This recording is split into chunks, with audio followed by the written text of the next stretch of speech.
नमस्कार दोस्तों, मैं Dharmendra Verma online study with DK में आपका बहुत बहुत स्वागत करता हूं। आज हम बात करने वाले हैं एडवर्ड थॉर्नडाइक से संबंधित 70 अति महत्वपूर्ण प्रश्नों के बारे में। काफ़ी इंपॉर्टेंट प्रश्न हैं, जो इंपॉर्टेंट प्रश्न हैं उन्हीं को लिया गया है। कुछ समय पहले हमने एक वीडियो अपलोड किया था जिसमें बहुत सारे वैज्ञानिकों के प्रश्न आपको दिए थे, वो वन लाइनर थे। यहाँ पर ऑब्जेक्टिव प्रश्न मिलेंगे आपको, काफ़ी इंपॉर्टेंट है। कुछ आपको वन लाइनर भी मिलेंगे, जितने भी मिलेंगे सभी के सभी इंपॉर्टेंट रहेंगे, तो आपको स्किप नहीं करना है, वीडियो को पूरा देखना है और अंत में हमें जरूर बताना है कि जो आज का वीडियो है वो आपको कैसा लगा। इस वीडियो पर अच्छा रिस्पॉन्स मिला तो आगे भी जो भी वैज्ञानिक होंगे सभी के 1 बाय 1 करके आपको वीडियो दे दी जाएगी। यहाँ पर सबसे पहले आपको क्या करना है, वीडियो को लाइक करना है, जितने भी ग्रुप है आपके पास में शेयर करना है और चैनल को सब्सक्राइब कर लेना है। जल्दी से आपको ये कर लेना है। शुरुआत करते हैं। शुरू करने से पहले हम आपको हर वीडियो में बताते हैं कि यदि आपको इनकी पीडीएफ चाहिए तो आप हमारे ऐप्स टेट सक्सेस को डाउनलोड कर सकते हैं। वहाँ पर आपको 15,000 से ज़्यादा प्रश्न मिलेंगे, वो भी बिल्कुल फ्री में। किसी प्रकार का चार्ज आपको वहाँ पर नहीं देना है। तो लिंक डिस्क्रिप्शन में जाकर चेकआउट कर लीजिएगा या फिर प्ले स्टोर पर जाकर टेट सक्सेस लिखेंगे तो भी आपके सामने ऐप्स आ जाएगी। तो शुरुआत करते हैं। थॉर्नडाइक का जन्म कब हुआ था? पहला प्रश्न पूछा गया है, थॉर्नडाइक का जन्म कब हुआ था? 31 अगस्त 1874 को, 20 मार्च 1904 को, 24 मई 1884 को या फिर 6 मई 1856 को। आपका राइट आंसर होगा 31 अगस्त 1874 को। याद रखिएगा, थॉर्नडाइक का जो जन्म हुआ था ये 31 अगस्त 1874 को हुआ था। 20 मार्च 1904 को किसका हुआ था? तो याद रखिएगा इस दिन स्किनर का जन्म हुआ था। 20 मार्च 1904 को स्किनर का जन्म हुआ था। 24 मई 1884 की बात करें तो इस दिन हल का जन्म हुआ था और 6 मई 1856 की बात करें तो इस दिन फ्रायड का जन्म हुआ था। किसका हुआ था? फ्रायड का। याद रखिएगा, 31 अगस्त 1874 को थॉर्नडाइक का हुआ था, 20 मार्च 1904 को स्किनर का हुआ था और 24 मई 1884 को हल का हुआ था और 6 मई 1856 में फ्रायड का जन्म हुआ था। सभी के सभी इंपोर्टेंट है, चारों के चारों वैज्ञानिक इंपोर्टेंट है, तो आपको सब याद कर लेना है कि इनका जन्म कब हुआ था। अब बात करते हैं कि इनकी मृत्यु कब हुई थी। थॉर्नडाइक की मृत्यु कब हुई थी? 23 सितंबर 1939 को हुई थी, 9 अगस्त 1949 को हुई थी, 16 सितंबर 1980 को हुई थी या फिर 11 जून 1934 को हुई थी। तो याद रखिएगा, जो थॉर्नडाइक की मृत्यु हुई थी यह 16 सितंबर 1980 को हुई थी। कब हुई थी? 16 सितंबर 1980 की। 23 सितंबर 1939 की बात करें तो इस दिन किसकी मृत्यु हुई थी? तो फ्रायड की मृत्यु हुई थी। याद रखिएगा, इस दिन फ्रायड की मृत्यु हुई थी। 9 अगस्त 1949 की बात करें तो इस दिन पियाजे की मृत्यु हुई थी और 11 जून 1934 की बात करें तो इस दिन वाइगोत्स्की की मृत्यु हुई थी। तो यहाँ पर आपको ध्यान देना है किसकी कब मृत्यु हुई थी। चारों के चारों इंपोर्टेंट हैं। आगे बढ़ते हैं। तीसरा प्रश्न है, थॉर्नडाइक निवासी थे। अब आपको बताना है कि ये कहाँ के निवासी थे। ऑस्ट्रिया के थे, स्विट्जरलैंड के थे, कनाडा के थे या फिर अमेरिका के थे। तो याद रखिएगा, वैसे तो सभी को पता होगा जो थॉर्नडाइक है ये अमेरिका के वैज्ञानिक थे। ऑस्ट्रेलिया की बात करें तो यहाँ के जो वैज्ञानिक थे वो फ्रायड थे। स्विट्जरलैंड की बात करें तो आप सभी को पता होगा कि स्विट्जरलैंड के जो वैज्ञानिक थे वो पियाजे थे और कनाडा की हम बात करें तो यहाँ के जो वैज्ञानिक थे वो अल्बर्ट बंडूरा थे। याद रखिएगा, ऑस्ट्रेलिया के फ्रायड थे, स्विट्जरलैंड के जिन पियाजे थे और कनाडा के अल्बर्ट बंडूरा वैज्ञानिक थे। याद रखिएगा सभी के सभी। और थॉर्नडाइक कहाँ के निवासी थे? अमेरिका के। डी वाला विकल्प आपका सही होगा। चलिए, थॉर्नडाइक का सिद्धांत। देखिए, थॉर्नडाइक का सिद्धांत कौन सा है? प्रयास एवं त्रुटि का सिद्धांत आपने सभी ने सुना होगा, इंपोर्टेंट प्रश्न है, पूछा जाता है। साथ में बुद्धि का बहुकारक सिद्धांत एग्जाम में पूछा जाता है कि बुद्धि का कौन सा सिद्धांत थॉर्नडाइक द्वारा दिया गया है, तो आपको पता होना चाहिए कि इन्होंने बहुकारक का सिद्धांत दिया था। एसआर सिद्धांत, उद्दीपन अनुक्रिया सिद्धांत, ये सभी किसके द्वारा दिए गए हैं? थॉर्नडाइक के द्वारा दिए गए हैं। आपका राइट आंसर क्या होगा? इनमें से सभी। चलिए, इनके जो सिद्धांत हैं उनको और किन किन नामों से जाना जाता है ये इंपोर्टेंट है, एग्जाम में पूछा जाता है। तो याद रखिएगा, थॉर्नडाइक के सिद्धांत को और किन किन नामों से जाना जाता है। तो यहाँ पर आप देख सकते हैं 9 अन्य नाम हैं और 9 को ही आपको याद करना है, क्योंकि जरूर नहीं प्रयास एवं त्रुटि का सिद्धांत किसके द्वारा दिया गया ये पूछा जाए। आपसे पूछा जा सकता है कि अभ्यास का सिद्धांत, अनुबंध का सिद्धांत और भी यहाँ पर जो सिद्धांत दिए गए हैं इनके अनुसार भी प्रश्न एग्जाम में पूछा जा सकता है कि ये किसके द्वारा दिए गए। तो आपको पता होना चाहिए कि जो थॉर्नडाइक का प्रयास एवं त्रुटि का सिद्धांत है इसे और किन किन नामों से जाना जाता है। प्रयत्न एवं भूल का सिद्धांत, उद्दीपन अनुक्रिया का सिद्धांत, सिद्धांतवाद का सिद्धांत, संबंधवाद का सिद्धांत, सह संबंधवाद का सिद्धांत, अनुबंध सिद्धांत, अभ्यास का सिद्धांत, एसआर थ्योरी और आवृत्ति का सिद्धांत, इन सभी के नाम से जाना जाता है प्रयास एवं त्रुटि का सिद्धांत, जो कि थॉर्नडाइक के द्वारा दिया गया है। स्क्रीनशॉट ले लीजिएगा या फिर कुछ समय बाद आपको ये जो पीडीएफ है ये आपको टेट सक्सेस के माध्यम से प्राप्त हो जाएगी। छठा प्रश्न है आपका, सीखने के नियमों का प्रतिपादन किया है। इंपोर्टेंट है, एग्जाम में पूछा गया प्रश्न प्रश्न है, सीखने के नियमों का प्रतिपादन किसके द्वारा किया गया है? आप सभी को पता होगा, थॉर्नडाइक के द्वारा किया गया है। कितने नियम बताए हैं? 2 नियम, मुख्य नियम और गौण नियम। इसके बारे में आगे आपको जानकारी देंगे। प्रश्न 7वां ही आप देख लीजिए कि थॉर्नडाइक ने सीखने के कितने नियम बताए हैं। हाल ही मैंने आपको बताया था कितने नियम बताए हैं? 2 नियम बताए हैं। पहला है मुख्य नियम और दूसरा है गौण नियम। मुख्य नियम के अंतर्गत 3 नियम बताए हैं और गौण नियम के अंतर्गत इन्होंने 5 नियम बताए हैं। उसके बारे में भी आपको आगे जानकारी दी जाएगी। देखिए 8वें प्रश्न में आप देख सकते हैं, थॉर्नडाइक ने सीखने के कितने नियम बताए हैं? मुख्य नियम 3 बताए। कौन कौन सा? तत्परता का नियम, अभ्यास का नियम और प्रभाव का नियम। इंपोर्टेंट है, तीनों याद कर लीजिएगा। प्रश्न में कुछ इस प्रकार प्रश्न पूछा जाता है कि थॉर्नडाइक के जो सीखने के मुख्य नियम हैं उसके अंतर्गत कौन सा नियम नहीं आता है। 3 नियम आपको ये दे देंगे और 1 नियम अलग से दे देंगे और आपको से पूछा जाएगा कि कौन सा नियम मुख्य नियम के अंतर्गत नहीं आता है। तो राइट आंसर आपको यदि पता होगा, यानी कि तीनों नियम आपको पता होगा, तो आप चौथे विकल्प पर क्लिक कर देंगे और कह सकते हैं कि वह नियम मुख्य नियम के अंतर्गत नहीं आता है, जो कि थॉर्नडाइक के द्वारा दिया गया। तो आपको ध्यान देना है, मुख्य नियम 3 प्रकार के होते हैं, तत्परता का नियम, अभ्यास का नियम और प्रभाव का नियम।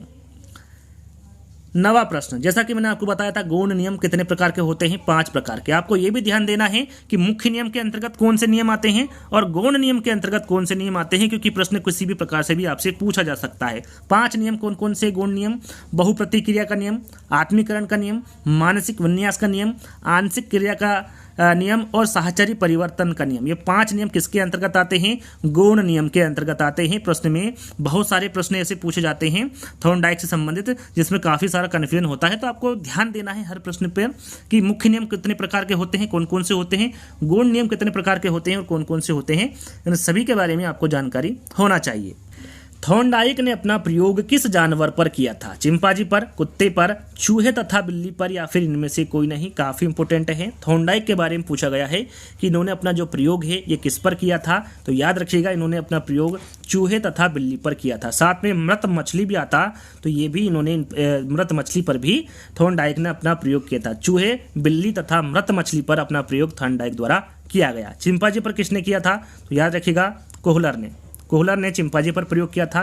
कुत्ते की हम बात करें तो कुत्ते पर किसके द्वारा प्रयोग किया गया था? तो पावलाव के द्वारा कुत्ते पर प्रयोग किया गया था। तो सभी के बारे में आपको पता होना चाहिए। आगे इन वैज्ञानिक के बारे में जब मैं बताऊंगा तो डिटेल में बताऊंगा। राइट आंसर आप जान लीजिए, सी वाला होगा। चलिए, पशुओं पर प्रयोग करने वाले प्रथम मनोवैज्ञानिक, काफ़ी इंपॉर्टेंट है, एग्जाम में पूछा जाता है। आईएमपी प्रश्न याद कर लीजिएगा, पशुओं पर प्रयोग करने वाले प्रथम वैज्ञानिक कौन थे? तो आप सभी को पता होगा, या फिर नहीं हो तो जान लीजिए, थॉर्नडाइक हैं पशुओं पर प्रयोग करने वाले प्रथम मनोवैज्ञानिक। थॉर्नडाइक ने बुद्धि का कौन सा सिद्धांत दिया? थोड़ी देर पहले मैंने आपको बताया था, पूछा जाता है एग्जाम में, थॉर्नडाइक ने बुद्धि का कौन सा सिद्धांत दिया? समूह कारक सिद्धांत, त्रिकारक सिद्धांत, एक तत्व का सिद्धांत या फिर बहुकारक सिद्धांत? तो ये बहुकारक का सिद्धांत दिया था, इसके बारे में आपको बता चुका हूँ। यहाँ पर देखिए लिखा भी हुआ है कि समूह कारक सिद्धांत किसके द्वारा दिया गया था? थ्रस्टन के द्वारा दिया गया था। त्रिकारक के बारे में बात करें कि त्रिकारक सिद्धांत ये स्पीयरमैन के द्वारा दिया गया और एक तत्व का सिद्धांत ये अल्फ्रेड बीने के द्वारा दिया गया। यहाँ पर बुद्धि के सिद्धांत की बारे में बात करें कि थॉर्नडाइक ने कौन सा दिया? तो ये बहुकारक का सिद्धांत दिया। इंपोर्टेंट है, चारों के चारों याद कर लीजिएगा। समूह कारक सिद्धांत थर्स्टन के द्वारा, त्रिकारक सिद्धांत स्पीयरमैन के द्वारा, साथ में द्विकारक के बारे में पूछे कि द्विकारक का सिद्धांत और त्रिकारक का सिद्धांत दोनों ही किसके द्वारा दिए गए हैं? स्पीयरमैन के द्वारा दिए गए हैं। एक तत्व का सिद्धांत अल्फ्रेड बीने के और बहुकारक का सिद्धांत थॉर्नडाइक के द्वारा दिया गया है। तो 4th वाला विकल्प आपका यहाँ पर सही होगा। जब अध्यापक एक छात्र को सफलता का एहसास कराता है तो वहाँ उपयोग कर रहा होता है तत्परता का नियम, अभ्यास का नियम, प्रभाव का नियम या फिर मानसिक तत्परता के नियम का। जब अध्यापक एक छात्र को सफलता का एहसास कराता है तो वहाँ उपयोग कर रहा होता है, कौन से नियम का उपयोग कर रहा होता है? तो याद रखिएगा, वो प्रभाव के नियम का उपयोग कर रहा होता है। चलिए अगला प्रश्न, सीखने का प्राथमिक मूलभूत नियम संबंधित है। यहाँ पर देखिए प्राथमिक मूलभूत नियम के बारे में पूछा गया है, सीखने का कौन सा है? तत्परता, अभ्यास, प्रभाव या फिर इनमें से कोई नहीं। तो यहाँ पर प्राथमिक मूलभूत नियम के बारे में पूछा गया है। आपका राइट आंसर होगा तत्परता का नियम से। यहाँ पर पहला वाला विकल्प आपका सही होगा। जब बच्चे एक अवधारणा को सीखते हैं, जब बच्चे एक अवधारणा को सीखते हैं और उसका प्रयोग करते हैं तो अभ्यास उनके द्वारा की जाने वाली त्रुटियों को कम करने में मदद करता है। यह विचार किसके द्वारा दिया गया था? जो विचार है ये किसके द्वारा दिया गया था? जन पियाजे के, वाटसन के, वाइगोत्स्की के या फिर थॉर्नडाइक के? तो ये राइट आंसर आपका क्या होगा यहाँ पर? थॉर्नडाइक। यहाँ पर जो विचार दिया गया था ये थॉर्नडाइक के द्वारा दिया गया था। थॉर्नडाइक की पुस्तक है, यहाँ पर देखिए एक पुस्तक मैंने नहीं ली है, जितनी भी पुस्तक उन्होंने लिखी जो भी इंपॉर्टेंट हैं और कब लिखी गई हैं ये आपके सामने हैं। याद रखिएगा थॉर्नडाइक की जो पुस्तकें हैं उसमें पहली है एजुकेशन साइकोलॉजी। इंपॉर्टेंट है, एजुकेशन साइकोलॉजी के बारे में पूछा जाता है कि एजुकेशन साइकोलॉजी की जो पुस्तक है ये किसके द्वारा लिखी गई है? थॉर्नडाइक के द्वारा लिखी गई है। कब लिखी गई है? 1903 में। एनिमल इंटेलिजेंस पुस्तक भी इनके द्वारा लिखी गई है 1898 में। द साइकोलॉजी ऑफ लर्निंग यह पुस्तक भी थॉर्नडाइक के द्वारा लिखी गई है 1914 में। द मैनेजमेंट ऑफ इंटेलिजेंस नामक पुस्तक भी थॉर्नडाइक के द्वारा लिखी गई, सन आप देख सकते हैं यहाँ पर। फंडामेंटल ऑफ लर्निंग यह पुस्तक भी थॉर्नडाइक के द्वारा लिखी गई है। और human nature and the social order ये पुस्तक भी थॉर्नडाइक के द्वारा लिखी गई है। तो 6 पुस्तकों को आप ध्यान में रखना है, 6 की 6 पुस्तक किसके द्वारा लिखी गई है? थॉर्नडाइक के द्वारा लिखी गई है। चलिए, थॉर्नडाइक के प्रयास एवं त्रुटि सिद्धांत के संदर्भ में निम्न कथनों पर विचार कीजिए। आपको यहाँ पर देखिए 4 कथन दिए गए हैं जिस पर आपको विचार करना है और कूट में आंसर देना है कि सही आंसर आपका क्या होगा। अधिगम की प्रक्रिया में उद्दीपन अनुक्रिया होती है, बिल्कुल सही है। उद्दीपन अनुक्रिया में संबंध पर बल दिया जाता है, ये भी सही है। बालक बार बार प्रयास करके एवं त्रुटि द्वारा सीखता है, ये भी बिल्कुल सही। इंपोर्टेंट है कि बालक जो है वो बार बार प्रयास करके एवं त्रुटि द्वारा ही सीखता है। उद्दीपन अनुक्रिया में संबंध के कारण यह सिद्धांत संबंधवाद का सिद्धांत कहलाता है। जैसा कि मैंने बताया था कि जो त्रुटि का सिद्धांत है, प्रयास एवं त्रुटि का, उस सिद्धांत को और किस किस के नाम से जाना जाता है, तो वहाँ पर मैंने संबंधवाद का सिद्धांत भी आपको बताया था। तो कह सकते हैं पहला, दूसरा, तीसरा और चौथा ये तीनों ही कथन सही है थॉर्नडाइक के प्रयास एवं त्रुटि के सिद्धांत के संबंध में। तो यहाँ पर आप देख सकते हैं कि सी वाले विकल्प में 4 विकल्प दिए हुए हैं, तो आपका जो तीसरा वाला विकल्प होगा वो एकदम सही होगा। चलिए, थॉर्नडाइक के अधिगम सिद्धांत के अनुसार अधिगम का आधार, यहाँ पर देखिए अधिगम का आधार क्या है? थॉर्नडाइक के अधिगम सिद्धांत के अनुसार उद्दीपन अनुक्रिया है, क्रिया प्रसूत है, अंतर्दृष्टि है या फिर आकृतिकरण है। थॉर्नडाइक के अधिगम सिद्धांत के अनुसार अधिगम का आधार आपको बताना है। राइट आंसर आपका होगा उद्दीपन अनुक्रिया। राइट आंसर आपका यहाँ पर पहला वाला होगा। चलिए, अगला प्रश्न है, पुरस्कार एवं दंड का नियम कहलाता है। पुरस्कार एवं दंड का नियम कौन सा कहलाता है? मनोवृत्ति का नियम, अभ्यास का नियम, तत्परता का नियम या फिर प्रभाव का नियम? देखिए यहाँ पर आपको पता होगा कि ये जो नियम है किसके द्वारा दिए गए? थॉर्नडाइक के द्वारा दिए गए। लेकिन पुरस्कार एवं दंड का नियम कौन सा कहलाता है इसके बारे में आपको पता होना चाहिए। राइट आंसर आपका होगा यहाँ पर प्रभाव का नियम। पुरस्कार एवं दंड का जो नियम है ये प्रभाव का नियम कहलाता है। अगला प्रश्न, जिन प्रतिक्रियाओं को सीखने के उपरांत संतुष्टि प्राप्त होती है उसे सीख लिया जाता है या फिर उन्हें सीख लिया जाता है। यहाँ मनोवृत्ति का नियम है, अभ्यास का नियम है, तत्परता का नियम है या फिर प्रभाव का नियम है। जिन प्रतिक्रियाओं को सीखने के उपरांत संतुष्टि प्राप्त होती हैं उन्हें सीख लिया जाता है, यह कौन सा नियम है? तो याद रखिएगा ये प्रभाव का नियम है। कौन सा नियम होगा? प्रभाव का नियम। डी वाला विकल्प आपका सही होगा। अगला प्रश्न, सक्रिय अनुक्रिया अनुबंध जिस उद्दीपक अनुक्रिया संबंध पर आधारित है वह कौन सा नियम है? तत्परता का नियम है, समीपता का नियम है, प्रभाव का नियम है या फिर अभ्यास का नियम है? सक्रिय अनुक्रिया अनुबंध जिस उद्दीपक अनुक्रिया संबंध पर आधारित है वह कौन सा नियम है? आपका राइट आंसर होगा अभ्यास का नियम। 4th वाला विकल्प आपका सही होगा। थॉर्नडाइक ने अधिगम सिद्धांत के अनुसार अधिगमकर्ता द्वारा दी गई अनुक्रिया जब रिक्त स्थान होगी तभी अधिगम होगा, नजदीक होगी तभी अधिगम होगा, सुखद होगी तभी अधिगम होगा, गतिशील होगी तभी अधिगम होगा या फिर त्रुटि होगी तभी अधिगम होगा? राइट आंसर आपका होगा सुखद। थॉर्नडाइक के अधिगम सिद्धांत के अनुसार अधिगमकर्ता द्वारा दी गई अनुक्रिया तब सुखद होगी तभी अधिगम होगा। तो राइट आंसर आपका क्या होगा? बी वाला, कि जब सुखद होगी तभी अधिगम होगा। चलिए, थॉर्नडाइक के अनुसार सीखना संबंध स्थापित करना है। सीखना आवश्यकता की पूर्ति की प्रक्रिया के द्वारा होता है, प्रशिक्षण एवं अनुभव के द्वारा व्यवहार में परिवर्तन नहीं अधिगम है। सीखने की असफलताओं का कारण समझने की असफलता है। थॉर्नडाइक के अनुसार आपको बताना है। राइट आंसर आपका होगा यहाँ पर पहला वाला, सीखना संबंध स्थापित करना है थॉर्नडाइक के अनुसार। पहला वाला विकल्प आपका सही होगा। प्रयास एवं त्रुटि में सबसे महत्वपूर्ण क्या है? प्रेरणा है, लक्ष्य है, वातावरण है या फिर अभ्यास है? प्रयास एवं त्रुटि से आप समझ सकते हैं सबसे महत्वपूर्ण क्या होगा? अभ्यास होगा। प्रयास एवं त्रुटि में सबसे महत्वपूर्ण अभ्यास होगा। चलिए अगला प्रश्न है, प्रयास एवं त्रुटि सिद्धांत का आलोचनात्मक कथन। यहाँ पर देखिए, प्रयास एवं त्रुटि सिद्धांत का आलोचनात्मक कथन आपको बताना है। 4 विकल्प आपके सामने हैं, इनको अच्छे से पढ़ना है और आंसर देना है। डायरेक्ट मैं आंसर बताऊंगा। देखिए, प्रयास एवं त्रुटि सिद्धांत का आलोचनात्मक कथन पूछा गया है, तो आलोचनात्मक कथन होगा कि यह सिद्धांत बार बार अभ्यास द्वारा रटने की प्रवृत्ति की ओर संकेत करता है। तो यहाँ पर आप ध्यान दीजिएगा, यहाँ सिद्धांत बार बार अभ्यास तथा रटने की जो प्रवृत्ति की ओर संकेत करता है, ये आलोचनात्मक कथन है। प्रयास एवं त्रुटि का जो आलोचनात्मक कथन होगा वो बी वाला होगा। चलिए, सफल होने से बढ़कर कोई सफलता नहीं है, यह कथन थॉर्नडाइक के किस नियम से संबंधित है?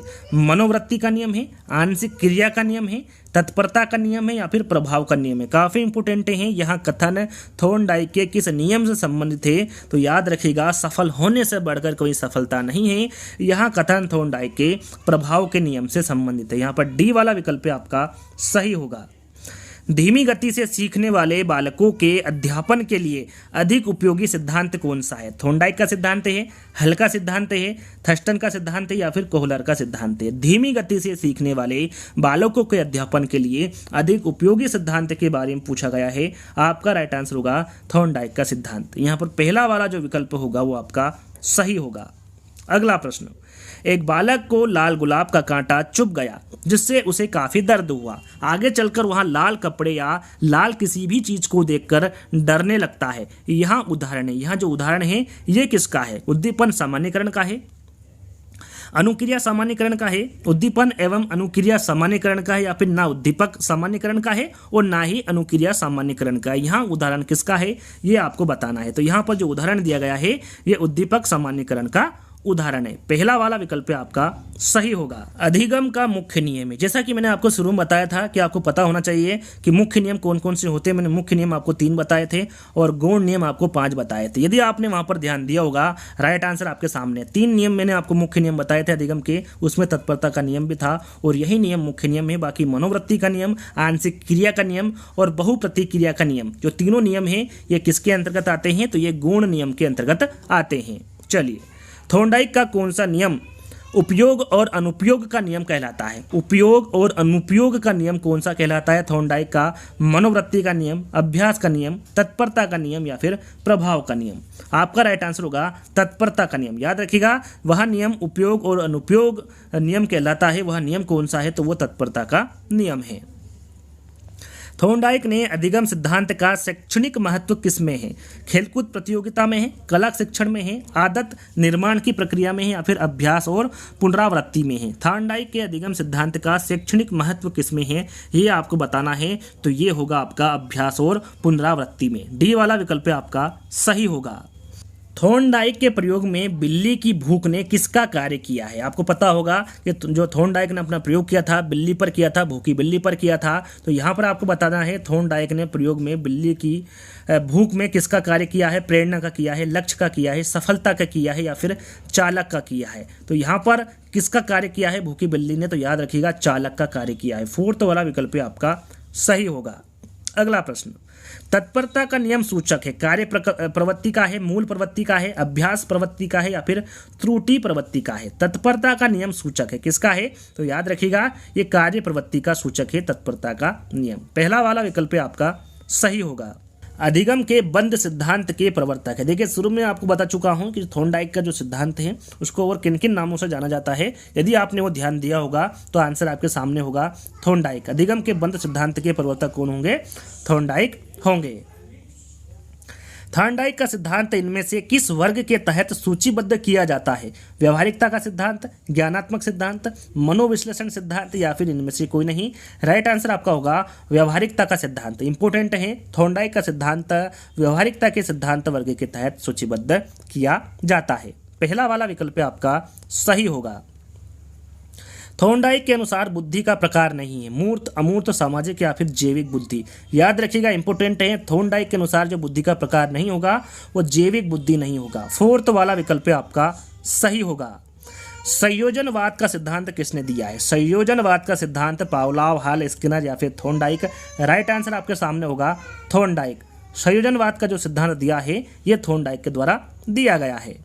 थॉर्नडाइक ने बुद्धि के बहुकारक सिद्धांत की तुलना किससे की है? थोड़ी देर पहले मैंने आपको बताया था कि बुद्धि के बहुकारक सिद्धांत के प्रवर्तक कौन है, तो वो थॉर्नडाइक होंगे। यहाँ पर आपको बताना है कि सिद्धांत की तुलना किससे की है? बालू के ढेर से की है, टीले के ढेर से की है, मिट्टी के ढेर से की है, या फिर इनमें से कोई नहीं। याद रखिएगा, इंपोर्टेंट है। थॉर्नडाइक के बुद्धि के बहुकारक सिद्धांत की जो तुलना की है ये बालू के ढेर से की है। किससे की है? बालू के ढेर से की है। मनोवृत्ति का सिद्धांत किसके द्वारा दिया गया है? स्किनर, हल, थॉर्नडाइक या फिर फ्रायड। तो मनोवृत्ति का सिद्धांत जो दिया है ये थॉर्नडाइक के द्वारा दिया गया है। जब बच्चे एक अवधारणा को सीखते हैं और उसका प्रयोग करते हैं तो अभ्यास उनके द्वारा की जाने वाली त्रुटियों को कम करने में मदद करता है। यहाँ विचार दिया, यहाँ पर जो विचार दिया गया है, यहाँ कथन है, किसके द्वारा दिया गया है? स्किनर, हल, थॉर्नडाइक या फिर फ्रायड। राइट आंसर आपका क्या होगा? यहाँ पर जो विचार दिया गया है ये थॉर्नडाइक के द्वारा दिया गया है। अगला प्रश्न, बहुप्रतिक्रिया का नियम। बहुप्रतिक्रिया का नियम किसके द्वारा दिया गया है? थॉर्नडाइक, हल, फ्रायड या फिर पावलोव। सही आंसर आपको सभी को पता होगा थॉर्नडाइक। बहुप्रतिक्रिया का जो नियम दिया है ये थॉर्नडाइक के द्वारा दिया गया है। अगला प्रश्न, थॉर्नडाइक के बहुकारक सिद्धांत को और किस नाम से जाना जाता है? बहुकारक का सिद्धांत थॉर्नडाइक के द्वारा दिया गया है, लेकिन जो सिद्धांत दिया है इसे और किस नाम से जाना जाता है? बालू का सिद्धांत, परमाणुवादी सिद्धांत, दोनों या फिर इनमें से कोई नहीं। ध्यान दीजिएगा, बालू का सिद्धांत और परमाणुवादी सिद्धांत, इन दोनों के नाम से जो थॉर्नडाइक के द्वारा बहुकारक सिद्धांत दिया गया है इसको जाना जाता है इन नाम से भी। तो याद रखिएगा, राइट आंसर आपका यहाँ पर दोनों होगा। चलिए, आत्मीकरण का नियम किसके द्वारा प्रस्तुत किया गया है? सिगमंड फ्रायड, बंडूरा, थॉर्नडाइक या फिर हल। यहाँ पर देखिए, मैं थॉर्नडाइक से संबंधित आपको प्रश्न दे रहा हूँ तो आपको ये प्रश्न सरल लग रहे होंगे, लेकिन ऐसा नहीं है। एग्जाम में यहाँ पर इस प्रकार से प्रश्न नहीं पूछे जाते हैं। कोई सा भी प्रश्न कहीं पर भी रख देंगे, वहाँ पर आपको कठिनाई होगी, लेकिन यहाँ पर आपको लग रहा होगा कि इसका भी आंसर थॉर्नडाइक होगा, इसका भी आंसर थॉर्नडाइक होगा, लेकिन आपको प्रश्न और चारों विकल्पों को ध्यान से सुनना है, ध्यान से पढ़ना है, क्योंकि किसी भी प्रकार से कहीं भी प्रश्न पूछा जा सकता है। लेकिन यहाँ पर सारे आंसर, जितने भी नियम होंगे, जितने भी प्रश्न होंगे, यदि वहां पर 4 विकल्प दिए हुए, 4 वैज्ञानिक दिए होंगे, राइट आंसर आपका थॉर्नडाइक होगा। आपको यहाँ पर हवाई में आंसर नहीं देना है, आपको हर प्रश्न को ध्यान से पढ़ना है और आंसर अपने माइंड में सेट कर लेना है। आत्मीकरण के नियम के बारे में पूछा गया है, राइट आंसर आपका यहाँ पर भी थॉर्नडाइक होगा। अगला प्रश्न, किस मनोवैज्ञानिक का मानना है कि कठिनाई का स्तर बढ़ाने के साथ बुद्धि का स्तर भी बढ़ता है और कठिनाई का कम स्तर करने के साथ बुद्धि का स्तर भी कम होता है? कूलर, स्किनर, पावला या फिर थॉर्नडाइक। यहाँ पर भी आपका राइट आंसर क्या होगा? थॉर्नडाइक। दिया गया जो कथन है ये किसका मानना है या फिर किसके द्वारा दिया गया कथन है? थॉर्नडाइक के द्वारा दिया कथन है या फिर इनका ये मानना है। अगला प्रश्न, मनोवैज्ञानिक थॉर्नडाइक ने व्यक्ति को किस आधार पर बांटा है? प्रभुतापूर्ण व अधीनस्थपूर्ण आधार पर, चिंतन व कल्पना शक्ति के आधार पर, कठोर हृदय व कोमल हृदय के आधार पर या फिर उपरोक्त में से कोई नहीं। काफी इंपोर्टेंट है, थॉर्नडाइक ने व्यक्ति को किस आधार पर बांटा है? याद रखिएगा, चिंतन व कल्पना शक्ति के आधार पर बांटा है थॉर्नडाइक ने व्यक्ति को। इंपोर्टेंट है, चिंतन व कल्पना शक्ति के आधार पर थॉर्नडाइक ने व्यक्ति को बांटा है। याद रखिएगा, बी वाला विकल्प आपका सही होगा। सत्य तथ्य के दृष्टिकोण से उत्तम प्रतिक्रियाओं की शक्ति ही बुद्धि है, यहाँ किसकी परिभाषा है? स्किनर की है, हल की है, थॉर्नडाइक की है या फिर फ्रायड की है? राइट आंसर आपका होगा थॉर्नडाइक। यहाँ जो परिभाषा दी गई है ये थॉर्नडाइक के द्वारा दी गई है कि सत्य तथ्य के दृष्टिकोण से उत्तम प्रतिक्रियाओं की शक्ति ही बुद्धि है। टंकन कार्य या कंप्यूटर पर यदि निरंतर अभ्यास नहीं करते हैं तो भूल जाते हैं, यह सिद्धांत के अनुसार है। इंपोर्टेंट है, एग्जाम में पूछा गया है। थॉर्नडाइक के सिद्धांत के अनुसार, हल के सिद्धांत के अनुसार, थर्स्टन के सिद्धांत के अनुसार या फिर कोहलर के सिद्धांत के अनुसार? राइट आंसर आपका होगा थॉर्नडाइक के सिद्धांत के अनुसार। टंकन कार्य या कंप्यूटर पर यदि निरंतर अभ्यास नहीं करते हैं तो भूल जाते हैं, यहाँ जो सिद्धांत है ये किसके अनुसार है? कौन से सिद्धांत के अनुसार है? तो थॉर्नडाइक के सिद्धांत के अनुसार है। अगला प्रश्न, जब बालक सीखने के लिए तैयार होता है तब वहाँ जल्दी व प्रभावशाली तरीके से सीखता है, यह सिद्धांत प्रतिपादित किया गया है पावलोव द्वारा, हल द्वारा, स्किनर द्वारा या फिर थॉर्नडाइक के द्वारा? तो यहाँ पर जो दिया गया सिद्धांत है ये थॉर्नडाइक के द्वारा प्रतिपादित किया गया है। डी वाला विकल्प आपका सही होगा। अधिगम के प्राथमिक सिद्धांतों के प्रणेता है। इंपोर्टेंट है, अधिगम के प्राथमिक सिद्धांतों के प्रणेता कौन है? स्किनर, हल, थॉर्नडाइक या फिर फ्रायड? यहाँ पर भी आपका राइट आंसर क्या होगा? थॉर्नडाइक। अधिगम के प्राथमिक सिद्धांतों के जो प्रणेता होंगे वो थॉर्नडाइक होंगे। कक्षा शिक्षण में पाठ प्रस्तावना सोपान सीखने के किस नियम पर आधारित है? कक्षा शिक्षण में पाठ प्रस्तावना सोपान सीखने के किस नियम पर आधारित है? मनोवृत्ति का नियम, अभ्यास का नियम, तत्परता का नियम या फिर प्रभाव का नियम? राइट आंसर आपका होगा तत्परता का नियम। याद रखिएगा, कक्षा शिक्षण में पाठ्य प्रस्तावना सोपान सीखने के तत्परता के नियम पर आधारित है। सत्य तथा तथ्यों के दृष्टिकोण से उत्तम प्रतिक्रियाओं की शक्ति ही बुद्धि है। इसके बारे में आपको बता चुका हूं। यहाँ कथन किसका होगा? तो यहाँ कथन थॉर्नडाइक का होगा। धीमी गति से सीखने वाले बालकों के अध्यापन के लिए अधिक उपयोगी सिद्धांत कौन सा है? थॉर्नडाइक का सिद्धांत, हल का सिद्धांत, थर्स्टन का सिद्धांत या फिर कोहलर का सिद्धांत? राइट आंसर आपका होगा थॉर्नडाइक का सिद्धांत। धीमी गति से सीखने वाले बालकों के अध्यापन के लिए जो अधिक उपयोगी सिद्धांत होगा वो थॉर्नडाइक का सिद्धांत होगा। किस मनोवैज्ञानिक को पशु मनोविज्ञान का पितामह माना जाता है? इंपॉर्टेंट है, एग्जाम में पूछा जाता है, तो याद रखिएगा ये किसको माना जाता है? थॉर्नडाइक को। थॉर्नडाइक को पशु मनोवैज्ञानिक का पितामह माना जाता है।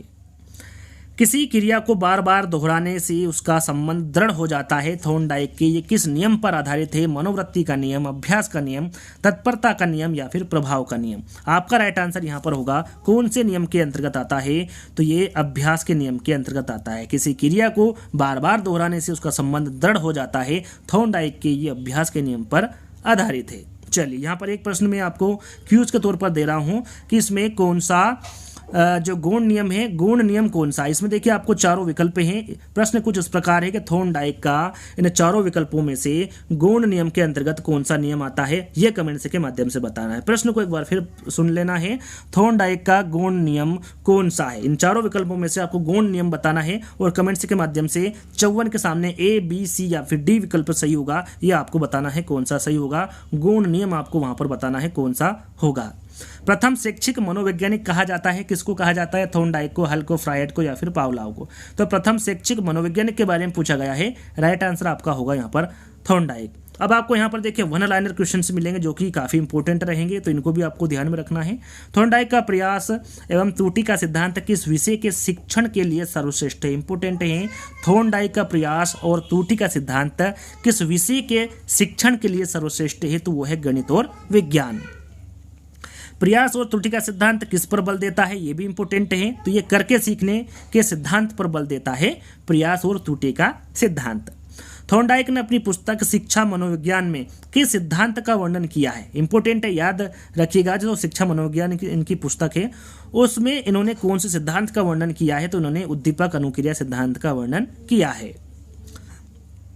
अच्छा, जो भूखी बिल्ली थी, जिस बॉक्स में भूखी बिल्ली को रखा गया था, बंद किया गया था, उस बॉक्स को क्या कहते हैं? तो याद रखिएगा, एग्जाम में पूछा जाता है, तो उस बॉक्स को क्या कहते हैं? फजल बॉक्स कहा जाता है। भूखी बिल्ली को जिस बॉक्स में बंद किया गया था उस बॉक्स का नाम क्या है? फजल बॉक्स है।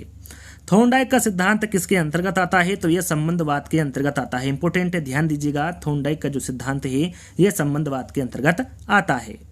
अधिगम अंतरण का थॉर्नडाइक सिद्धांत कहा जाता है। अनुरूप तत्वों का सिद्धांत इंपॉर्टेंट है, सभी के सभी ध्यान दीजिएगा। अधिगम अंतरण का थॉर्नडाइक सिद्धांत ये अनुरूप तत्वों का सिद्धांत कहा जाता है। थॉर्नडाइक के किस सिद्धांत में सीखने से सीखने की क्रिया सरल हो जाती है? प्रश्न को ध्यान से पढ़ना है। थॉर्नडाइक के किस सिद्धांत में सीखने से सीखने की क्रिया सरल हो जाती है? तो वो है प्रयत्न एवं त्रुटि का सिद्धांत। RR एवं RS संबंध दोनों विद्यमान है, कह सकते हैं कि ये दोनों किस सिद्धांत में विद्यमान है? इंपॉर्टेंट है, तो वो है थॉर्नडाइक के सिद्धांत में। RR एवं RS संबंध दोनों ये थॉर्नडाइक के सिद्धांत में विद्यमान है। संबंधवाद के सिद्धांत के प्रतिपादक कौन है? इसके बारे में आपको बता चुका हूँ, किन किन नामों से जाना जाता है थॉर्नडाइक का सिद्धांत। उसमें संबंधवाद के सिद्धांत के बारे में भी मैंने जिक्र किया था, और ये किसके द्वारा दिया गया है? थॉर्नडाइक के द्वारा ही दिया गया है। मंदबुद्धि बालकों के लिए उपयोगी सिद्धांत कौन सा है? तो वह थॉर्नडाइक का सिद्धांत। एग्जाम में पूछे कि मंदबुद्धि बालकों के लिए उपयोगी सिद्धांत कौन सा होगा? तो वो थॉर्नडाइक का सिद्धांत होगा। एसआर थ्योरी के जन्मदाता कौन है? इसके बारे में आपको बता चुका हूं, कौन है? थॉर्नडाइक। एसआर थ्योरी के जन्मदाता थॉर्नडाइक को माना जाता है। शिक्षा मनोविज्ञान के जनक इंपॉर्टेंट है, इसके बारे में आप सभी को पता होगा वैसे तो, कि शिक्षा मनोविज्ञान का जनक किसे माना जाता है? तो यह थॉर्नडाइक को माना जाता है। आवृत्ति का सिद्धांत, आवृत्ति का सिद्धांत ये किसके द्वारा दिया गया है? तो ये भी थॉर्नडाइक के द्वारा ही दिया गया है।